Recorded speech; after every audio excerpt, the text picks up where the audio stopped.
ಕದಂಬ ನ್ಯೂಸ್ಗೆ ಸ್ವಾಗತ. ನಾನು ಸೋನಿಕಾ ಸುದೇಶ್. ಮೊದಲಿಗೆ ಮುಖ್ಯಾಂಶಗಳು.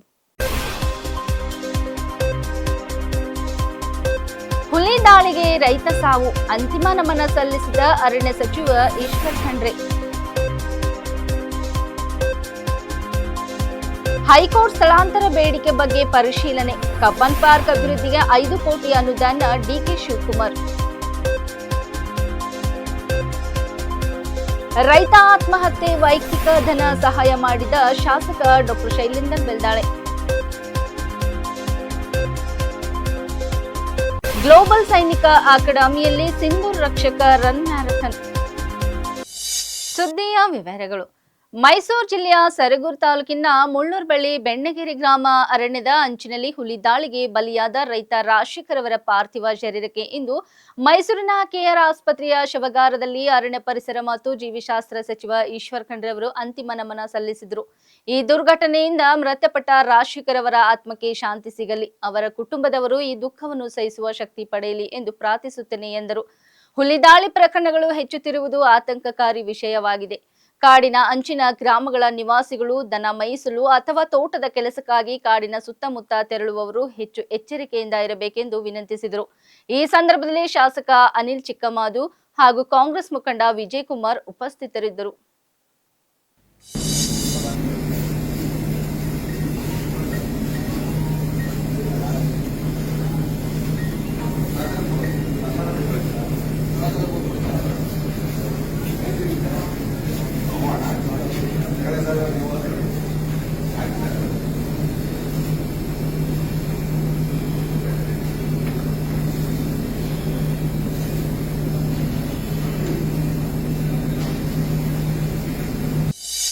ಕಬ್ಬನ್ ಪಾರ್ಕ್ ಮತ್ತು ಲಾಲ್ಬಾಗ್ ಕರ್ನಾಟಕ ಹಾಗೂ ದೇಶದ ಹೆಗ್ಗುರುತುಗಳು. ಕಬ್ಬನ್ ಪಾರ್ಕ್ ಅಭಿವೃದ್ಧಿಗೆ ಬಿಡಿಎಯಿಂದ 5 ಕೋಟಿ ರೂಪಾಯಿ ಅನುದಾನ ನೀಡಲಾಗುವುದು ಎಂದು ಡಿಸಿಎಂ ಡಿಕೆ ಶಿವಕುಮಾರ್ ಅವರು ಹೇಳಿದರು.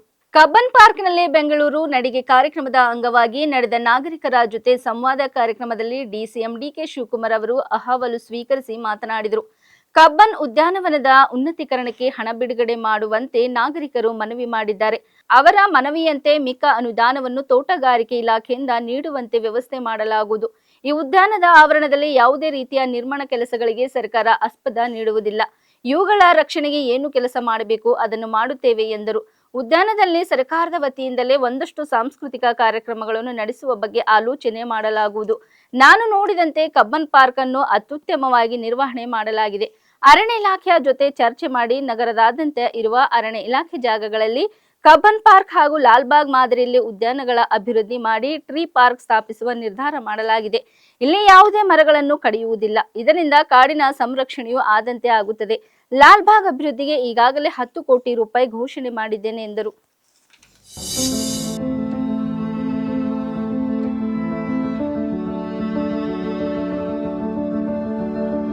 ಫಸ್ಟ್ ತಾವೆಲ್ಲ ಬಂದು ಪಾರ್ಟಿಸಿಪೇಟ್ ಮಾಡಿದಿರಿ.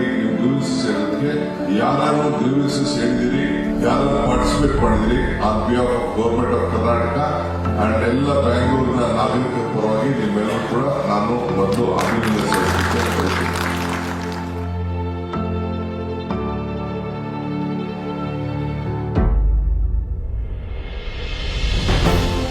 ಸುಮಾರು 1000 ಜನ ಭೇಟಿ ಮಾಡಿದ್ದೀನಿ. ಅವ್ರ ಅಭಿಪ್ರಾಯನ ತಿಳ್ಕೊಂಡಿದ್ದೀನಿ. ಅವ್ರ ಫೋನ್ ನಂಬರ್ ಬರ್ಸ್ಕೊಂಡಿದ್ದೀನಿ. ನಮ್ಮ ಅಫಿಷಿಯಲ್ಸ್ ಅವ್ರ ಹತ್ರ ರೀಚೆಕ್ ಮಾಡ್ತಾರೆ. ಅವ್ರದೇ ಫೋನ್ ನಂಬರು ಏನಿದೆ, ಇನ್ಯಾರು ಗ್ರೀವೆನ್ಸಸ್ ಕೂಡ ಹೇಳ್ಕೊಳ್ಳಿ ಅವಕಾಶ ಮಾಡಿಕೊಡ್ತಾ ಇದ್ವಿ. ನಾನು ಭೇಟಿ ಮಾಡಿದಂತ ಸಂದರ್ಭದಲ್ಲಿ ರೂಟ್ ಜೆಪಿ ಪಾರ್ಕು, ಕೆಆರ್ ಪುರಮು, ಕೋರಮಂಗಲ, ಕೆಂಗೇರಿ, ಇವತ್ತು ಕಬ್ಬನ್ ಪಾರ್ಕ್ 6-3 ವಾರ ಕುಮಾರಸ್ವಾಮಿ ಅವರು ಹೇಳಿಕೆ ಕೇಳಿದ್ರೆ ಬಟ್ ಅದಲ್ಲ, ತುಂಬಾ ಜನ ವೇಟಿಂಗ್ ಇದ್ದಾರೆ. ತುಂಬಾ ವರ್ಷದಿಂದ ಇದು ವೇಟಿಂಗ್ ಇದೆ. ನಿಮ್ಮ ಆಸ್ತಿಗಳು ದಾಖಲೆ ನಮ್ಮ ಗೌರ್ಮೆಂಟ್ 6 ಕಾರ್ 6ನೇ ಕಾರ್ ಇದೆ ಗ್ಯಾರಂಟಿ ಖಾತಾ ಎಲ್ಲ ಆಸ್ತಿಗಳನ್ನ ಕರೆಕ್ಟಾಗಿ ಮಾಡಿಕೊಡ್ತಾರೆ. ನಾವು ಕೇಳ್ತಾ ಇರೋದು 500 ರೂಪಾಯಿ ಫೀಸ್ ಕಟ್ಟಿ ಅಂತ ಕೇಳ್ತಾ ಇದ್ದೀವಿ. 5% ವ್ಯಾಲ್ಯೂ ಇನ್ನೇನು ಥ್ಯಾಂಕ್ ಯು. ನಿಮ್ಮಂತ ಎಜುಕೇಟೆಡ್ ಅದ್ರ ಬಗ್ಗೆ ಹೋಗ್ತಾ ಇದ್ದೀರಲ್ಲ. ಬೀದರ್ ದಕ್ಷಿಣ ಕ್ಷೇತ್ರದ ಗೋವಿಂದ ತಾಂಡದಲ್ಲಿ ಸಾಲ ಬಾಧೆಯಿಂದ ಆತ್ಮಹತ್ಯೆ ಮಾಡಿಕೊಂಡಿರುವ ರೈತ ಶಂಕರ್ ಅವರ ಮನೆಗೆ ಭೇಟಿ ನೀಡಿ ಕುಟುಂಬದ ಸದಸ್ಯರಿಗೆ ಸಾಂತ್ವನ ಹೇಳಿ ವೈಯಕ್ತಿಕ ಧನ ಸಹಾಯ ಮಾಡಿ ಸರ್ಕಾರದಿಂದ ಶೀಘ್ರ ಪರಿಹಾರ ಒದಗಿಸುವುದಾಗಿ ಡಾಕ್ಟರ್ ಶೈಲೇಂದರ್ ಬೆಲ್ದಾಳೆ ಭರವಸೆ ನೀಡಿದರು. ರೈತರು ಸಾಲ ಬಾಧೆಯಿಂದ ಆತ್ಮಹತ್ಯೆ ಮಾಡಿಕೊಳ್ಳುತ್ತಿರುವುದು ದುಃಖದ ಸಂಗತಿ. ರೈತರು ಕಷ್ಟಗಳನ್ನು ಧೈರ್ಯದಿಂದ ಎದುರಿಸಬೇಕು. ಸರ್ಕಾರವು ಸಹ ಸಾಲ ಮನ್ನಾ ಮಾಡುವ ಮೂಲಕ ರೈತರಿಗೆ ಧೈರ್ಯ ತುಂಬುವ ಕೆಲಸ ಮಾಡಬೇಕು. ಈ ವರ್ಷ ಅತಿವೃಷ್ಟಿಯಿಂದ ಬೆಳೆ ಸಂಪೂರ್ಣ ಹಾನಿಯಾಗಿದೆ. ಸರ್ಕಾರದಿಂದ ಯಾವುದೇ ಪರಿಹಾರ ಬಿಡುಗಡೆ ಆಗದ ಹಿನ್ನೆಲೆಯಲ್ಲಿ ರೈತರು ಸಂಕಷ್ಟಕ್ಕೆ ಸಿಲುಕಿದ್ದಾರೆ. ಸರ್ಕಾರ ಶೀಘ್ರ ಪರಿಹಾರ ಬಿಡುಗಡೆ ಮಾಡಬೇಕು. ಈ ವರ್ಷ ಪ್ರದೇಶದಲ್ಲಿ ಅತಿವೃಷ್ಟಿಯಿಂದ ಬೆಳೆಗಳು ಸಂಪೂರ್ಣ ಹಾನಿಗೊಳಗಾಗಿದ್ದು, ಸರ್ಕಾರದಿಂದ ಇನ್ನು ಯಾವುದೇ ಪರಿಹಾರ ಬಿಡುಗಡೆ ಆಗದ ಹಿನ್ನೆಲೆ ರೈತರು ತೀವ್ರ ಸಂಕಷ್ಟವನ್ನು ಎದುರಿಸುತ್ತಿದ್ದಾರೆ.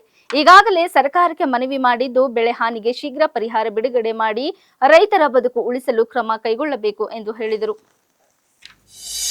ಬೀದರ್ ನಗರದ ಹೊರವಲಯದಲ್ಲಿರುವ ಗ್ಲೋಬಲ್ ಸೈನಿಕ ಅಕಾಡೆಮಿಯಲ್ಲಿ ಇಡೀ ಬೀದರ್ ಜನತೆ ಬೆರಗುಗೊಳ್ಳುವ ಹಾಗೆ ಬೃಹತ್ ಪ್ರಮಾಣದಲ್ಲಿ ಸಿಂಧೂರ್ ರಕ್ಷಕ್ ರನ್ ಮ್ಯಾರಥಾನ್ನಲ್ಲಿ 10, 6 ಮತ್ತು 3 ಕಿಲೋಮೀಟರ್ ಓಟ ಏರ್ಪಡಿಸಲಾಗಿತ್ತು. ಕಾರ್ಯಕ್ರಮವನ್ನು ಸಂಸ್ಥೆ ಅಧ್ಯಕ್ಷ ಕರ್ನಲ್ ಶರಣಪ್ಪ ಸಿಕೆನ್ಪುರ್ ಅವರ ಜೊತೆ Olympian Indian high jump record holder Arjun award CWG gold medalist captain Bhim Singh ಅವರು ತಮ್ಮ ಅಮೃತ ಹಸ್ತದಿಂದ ಕಾರ್ಯಕ್ರಮವನ್ನು ಉದ್ಘಾಟಿಸಿದರು.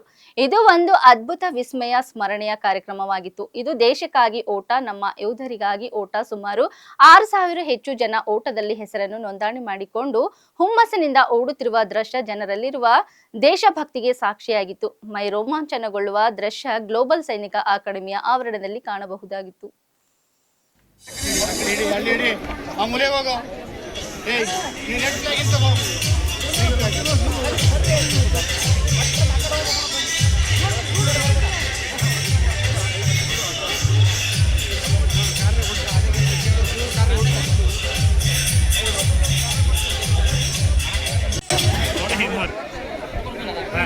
थोड़ा पीछे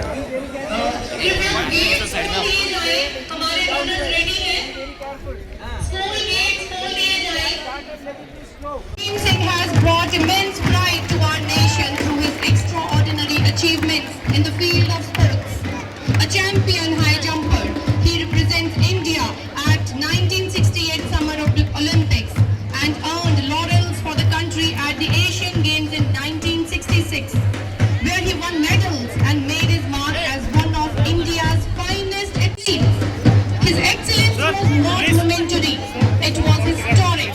Captain Bhim Singh held the national record in high jump for an incredible 30 years, a testament to his unmatched dedication, discipline and sporting spirit.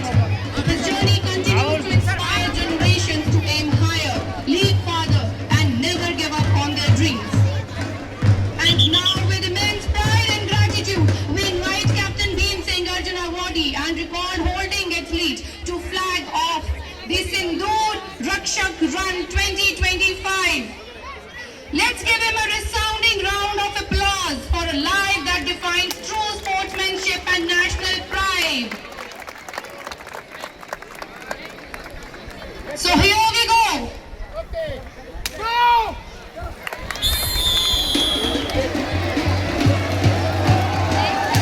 Cheer up them with a big round applause.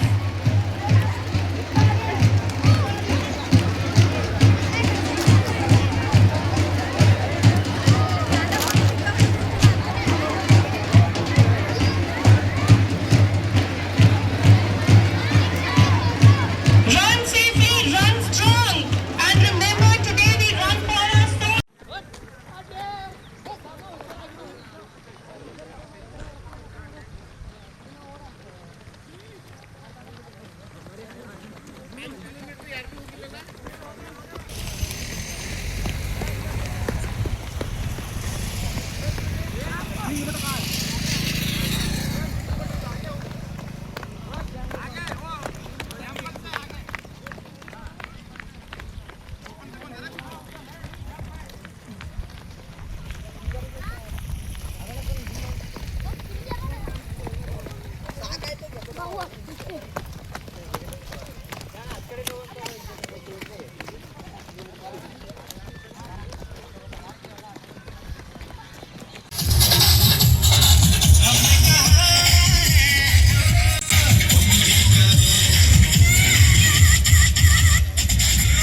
Karur ಕಾಲ್ತುಳಿತ ನಡೆದು 1 ತಿಂಗಳ ನಂತರ ನಟ TVK ಮುಖ್ಯಸ್ಥ ವಿಜಯ್ ಅವರು ಸೋಮವಾರ ಚೆನ್ನೈ ಬಳಿಯ ಮಹಾಬಲಿಪುರಂನಲ್ಲಿರುವ ರೆಸಾರ್ಟ್ನಲ್ಲಿ ದುರಂತದಲ್ಲಿ ಮೃತಪಟ್ಟವರ ಕುಟುಂಬದವರನ್ನು ಭೇಟಿ ಮಾಡಿದರು ಎಂದು ಟಿವಿಕೆ ಮೂಲಗಳು ತಿಳಿಸಿವೆ. ಕರೂರಿನಿಂದ ಒಟ್ಟು 37 ಕುಟುಂಬಗಳನ್ನು ರೆಸಾರ್ಟ್ಗೆ ಕರೆತರಲಾಗಿತ್ತು.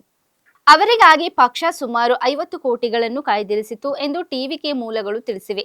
ಟಿವಿಕೆ ನಾಯಕ ಸಂತ್ರಸ್ತ ಕುಟುಂಬಸ್ಥರನ್ನು ಪ್ರತ್ಯೇಕವಾಗಿ ಭೇಟಿ ಮಾಡಿ ಮಾತುಕತೆ ನಡೆಸಿದ್ದು ಅವರಿಗೆ ಊಟದ ವ್ಯವಸ್ಥೆ ಮಾಡಲಾಗಿದೆ. ವಿಜಯ್ ಅವರು ಸಂತ್ರಸ್ತ ಕುಟುಂಬಗಳಿಗೆ ಶಿಕ್ಷಣದ ಜೊತೆಗೆ ಆರ್ಥಿಕ ಸಹಾಯದ ಭರವಸೆ ನೀಡಿದ್ದಾರೆ ಎಂದು ಮೂಲಗಳು ತಿಳಿಸಿವೆ. ಇದಕ್ಕೂ ಮೊದಲು ಸಂತ್ರಸ್ತ ಕುಟುಂಬಸ್ಥರನ್ನು 5 ಬಸ್ಗಳಲ್ಲಿ ಕರೆತರಲಾಯಿತು ಮತ್ತು ನಂತರ ಅವರನ್ನು ಚೆನ್ನೈನಿಂದ ಸುಮಾರು 400 ಕಿಲೋಮೀಟರ್ ದೂರದಲ್ಲಿರುವ ಕರೂರ್ಗೆ ಹಿಂತಿರುಗಿಸುವ ನಿರೀಕ್ಷೆ ಇದೆ ಎಂದು ಮೂಲಗಳು ತಿಳಿಸಿವೆ. ಸೆಪ್ಟೆಂಬರ್ 27ರಂದು ವಿಜಯ್ ಅವರ ಟಿವಿಕೆ ಕಾರ್ಯಕ್ರಮದಲ್ಲಿ ಸಂಭವಿಸಿದ ಕಾಲ್ತುಳಿತದಲ್ಲಿ 41 ಜನ ಪ್ರಾಣ ಕಳೆದುಕೊಂಡಿದ್ದಾರೆ ಮತ್ತು 60ಕ್ಕೂ ಹೆಚ್ಚು ಜನ ಗಾಯಗೊಂಡಿದ್ದರು.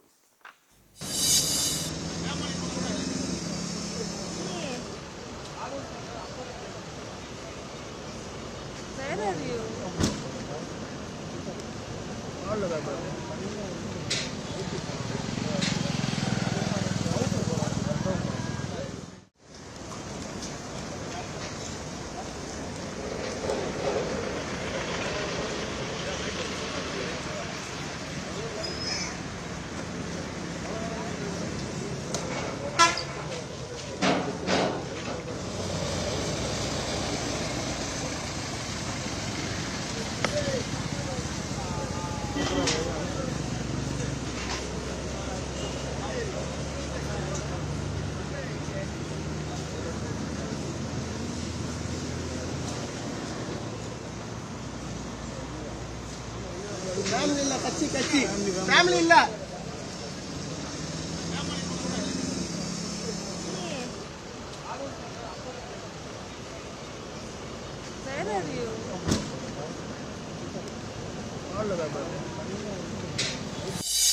ಇಲ್ಲಿವರೆಗೆ ಸುದ್ದಿ ಕೊಟ್ಟಿದ್ದು ನಾನು ಸೋನಿಕಾ ಸುದೇಶ್. ಮುಂದಿನ ಸುದ್ದಿಯೊಂದಿಗೆ ಮತ್ತೆ ಭೇಟಿಯಾಗೋಣ. ವಂದನೆಗಳು.